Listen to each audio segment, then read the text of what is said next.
It's that time of the year again, time for our Sly Cooper video of the year. And what are we talking about this time? Yeah, that's all that we got. This time we are talking about our top 5 best and worst Sly Cooper missions. Though we're not counting the final missions in the episodes, the operations. Those can be on a list all of their own.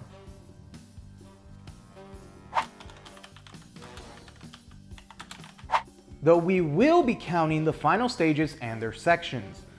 Now, I don't think there's anything else that needs to be covered other than that we're starting with the best. And keep in mind, this is our personal opinion. So, with that in mind, let's get started. You know what's cool and weird? Gothic castles, bats, and spider people. You know what's really weird and cool and apparently dangerously volatile? Bad Mojo. That's what you're collecting in the mission at number 5, Mojo Trap Action from Sly 2. In order to destroy a device known as the Mind Shuffler, Bentley has to go through 4 different crypts to fill up a container with bad mojo. Though it's not going to be easy. A ton of guards are coming to stop Bentley, and he can't get hit at all. Bentley's the weakest one in the entire group, and even his bombs only really help if the guards aren't chasing you. Therefore, you have to use the crypt's built-in traps in order to survive. This mission gets tense, as traps take some time in order to reload. While avoiding the guards, you'll have to get into a good rhythm of switching between the traps. You'll find yourself pulling one trap just as another one reloads. This mission does a great job of cycling between giving you some time to learn how to use the traps, slowly ramping up the tension, and then give you a small break before showing you a new crypt with different style of traps. Then the cycle starts all over again, and it's fun each time. This is going to be great! The episode Occult Alliance in Sly 3 has a wide variety of missions and one of the worst villains the Cooper gang has ever faced, General Sal. And by that, we mean this dude is a straight up villain that you will hate. And he's awesome for that. He believes he's superior to everyone just because of his family name. There's also one thing this guy does that no other villain has ever done. He found the Cooper gang safe house and he stole their laptop. This leads to the mission at number 4, Laptop Retrieval. There's 2 things that makes this mission great. The first is that it relies on different styles of gameplay. You start off with one of Bentley's hacking minigames, then you have some standard platforming with some not so standard platforms. Yes, those are guards being mystically risen into the air. You then get to face General Sal in a 2-part boss fight. The first part plays out like a kung fu movie. This part isn't difficult, it just requires some timing on your jumps. Then you get to part 2 and things start getting serious. It's a ground duel between Sly and the General. He has counterattacks, defends himself, sends some ghost dogs after you along with zombie hands to hurt you. All in all, it can get pretty challenging, but it's so much fun since you find out he is such a misogynist asshole. Which leads to the second part of what makes this mission great. It tells so much about our villain. Never before has someone stolen the Cooper gang laptop. The gang thought they had the upper hand, not trying to be noticed by the general and seemingly having Sly be an inside man, but no, they have underestimated him. Even in the mission, they still kind of underestimate him. During Bentley's hacking minigame, he even says, Be easy. Standard OS security, no problem. But guess what? Nope, there's a new hacking enemy that you haven't seen before, and it looks hella dangerous. At first you just want to get the laptop back, however, when you meet General Sal, this is really the first time you get to fully see his arrogance and his huge ego. It makes you hate the guy. And then when he states, But she doesn't want to marry you. She's a woman. She doesn't know up from down. you really just want to kick his ass when he says that. This boss fight is actually relatively early in the stage, but holy crap, when we first played this, we couldn't wait to find out what the rest of the stage holds and how the final boss will play out.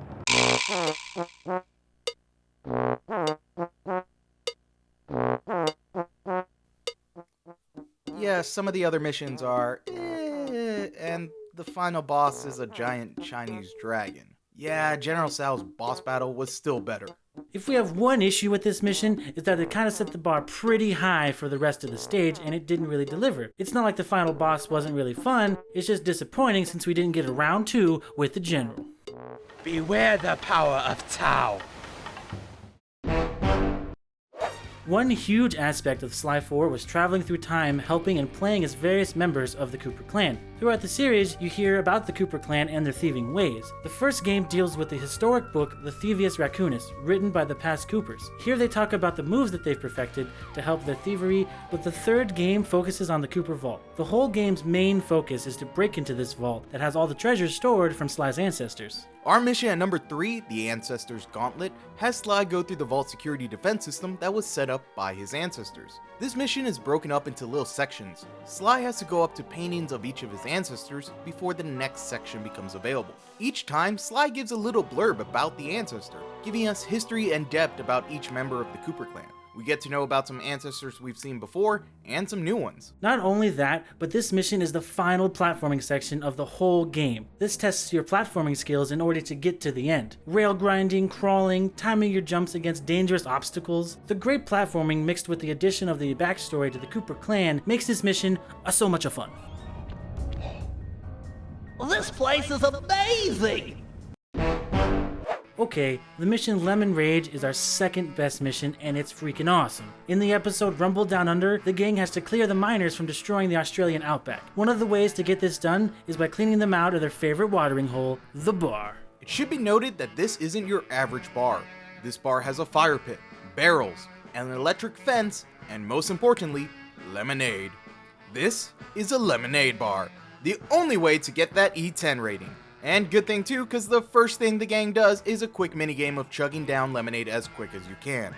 The minigame isn't that hard, it's just a simple button masher. The real fun is when the miners believe Bentley spilt more lemonade than he drank, which to be fair, he kinda did. Now it's turned into your basic bloody beautiful brash bar brawl. This fight is pretty cool since all the members of the Cooper gang, the ones that count, are in the bar fighting alongside one another. You start off as Bentley, then to Sly, then switch to Murray.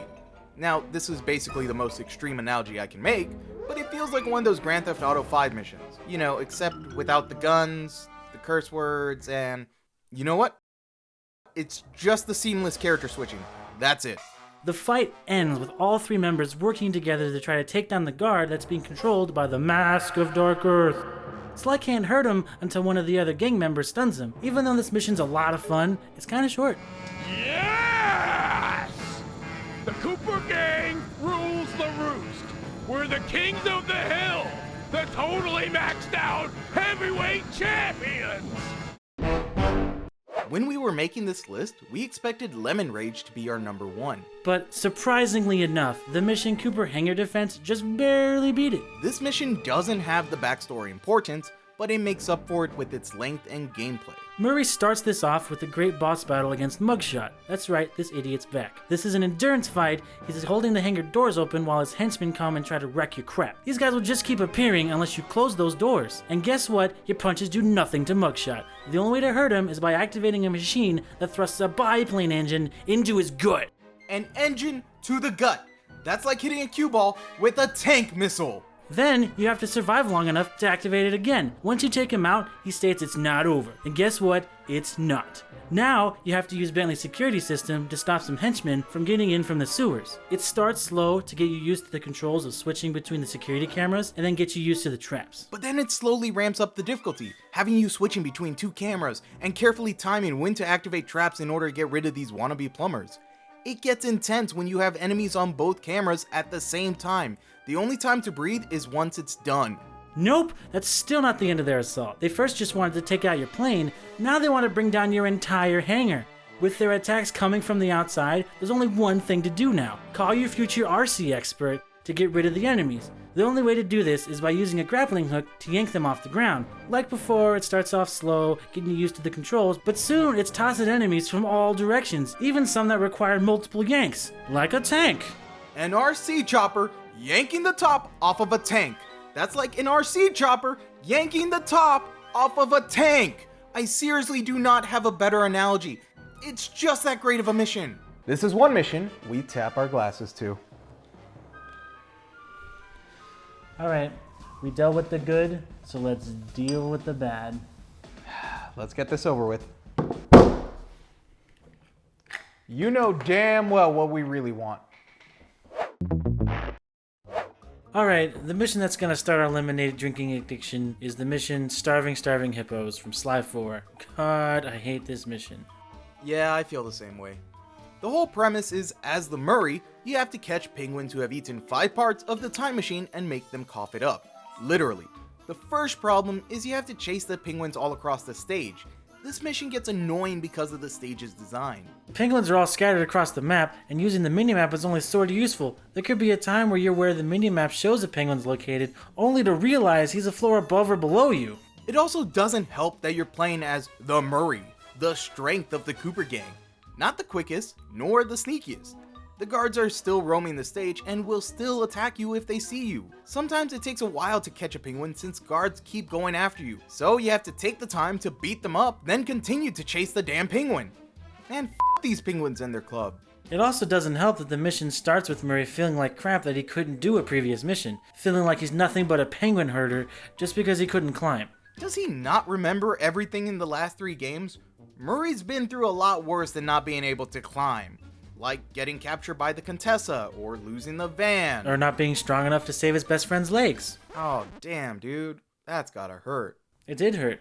Bentley, the dude's crippled because of him. Alright, nope, moving on. That one was way too harsh. It's hard not to notice that the best list had missions mainly from Sly 2 and 3. Not surprising since those are the better games, especially Sly 2. You do know that our number 1 mission was from Sly 3, right? Well, personally, I just enjoy Sly 2 more. I think it's the better game. Well, it's not. Either way, even the better games have some bad missions. You know what's great about Sly 3? The characters, the mission variety, and some of the gameplay styles? Well, yeah, but also that you can play Sid Meier's Pirates in the episode Dead Man Tell No Tales. You know what is shit though? The characters, the mission variety, and some of the gameplay styles? Yeah, and all of that is summarized in the last 2 episodes with Dimitri's levels. Whoa, do not hate on Dimitri! Who's hating on Dimitri? I'm not. Dimitri's cool. He's hilarious. He's one of my favorite characters. But his gameplay levels were crap. What? Which one? Both of them. Especially the last one. I'm always furiously button mashing to avoid the claws. Wait. You know there's a boost button, right? What? Okay, that was actually really easy. Still this level. Yeah, to be honest, these levels do kinda suck. While movement isn't too bad with the face button, aiming can be a bitch, especially when fighting Dr. M in his weird angler heartless thing. Trying to hit the doctor while dodging all of his attacks feels kind of weird and just gets tedious. See, I told you it was bad. Though dodging the claws is super easy. Screw you. Macho Man! Okay, first, get over yourself. Okay, in Sly 1, there was one mission style that thankfully you only had to do 2 times, but god, it was a bitch. I'm talking about the driving missions in Sly 1, especially that last one, A Desperate Race. Wait, the last one was easy. The worst is the first one at the dog track. Bull, set up the Dreamcast right now and try beating it in 1 try. What? No way. I'm calling shenanigans. How you doing that? Well, you know there's a boost button, right? I know there's a goddamn boost button. It only works if you pick up the dumb boosts. Well, you see... A Desperate Race has a narrow track and tight turns. By cutting the corners just right and using the boost, it's easy to cut in front of the other racers while turning. But at the dog track is a wide track with wide turns. It's not as easy. Fine, but it's still crap. Controls are bad, the enemy vehicles always go faster than you, and you need to pick up almost every single boost in order to win. And what's worse is that the enemies can also pick up the boost. They don't even use them, they just steal them from you. It's kind of like that attitude of, we're better than you, but we just want to make you suffer a little bit more. Thankfully, this is the first and last time Sly tried a racing minigame like this one. Murray, what's going on down there? Speaking of minigames, the mission Frame Team Iceland has one of the worst. Is it hard? No. Does it have a large confusing stage? No. Does it have a boost button? God damn it, Jose, I know this one doesn't have one. That's the problem! This mission is so slow and controls horribly at times.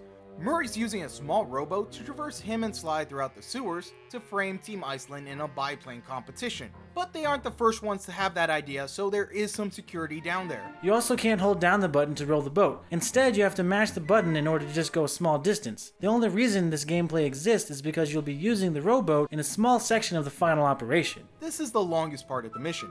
There is some easy platforming and plane destruction, but god, it does not make up for the rowboat. I get to row a boat? Nautical! No, it's not, Murray. It's not. So, you want to find out how to make a horrible Sly Cooper mission? Follow these easy instructions to make it. First, get the representative of the weaker game in the series. We already did this in our video Sly 1 vs Sly 4 via the YouTube card system. Now, get a pot. You'll want to pour in all the salt that he is showing. Now, put the worst game in. After, you'll want to add a mission objective. Something simple will work. Then add a really strict time limit. More, a little more, too much! Then you can add a pinch of annoying camera angle, but it's better not to touch it. I'm not sure why it's even here. Add a weakness, we're using this as a substitute. Standard ingredient is a one-hit kill. It should be good to stir. We're forgetting one more thing though. If you say a boost button, I swear to God right now. No, annoying ass enemies. Right, I almost forgot about that. Just put in a bunch more salt. You should now have the worst Sly Cooper mission ever, Sly 1's Down Home Cooking. This mission is very simple. Just kill a bunch of chickens so a ghost can make some gumbo. Simple, however, does not mean easy. After you kill some chickens, roosters that are carrying bombs start appearing, and they are after you. Touch them and they explode.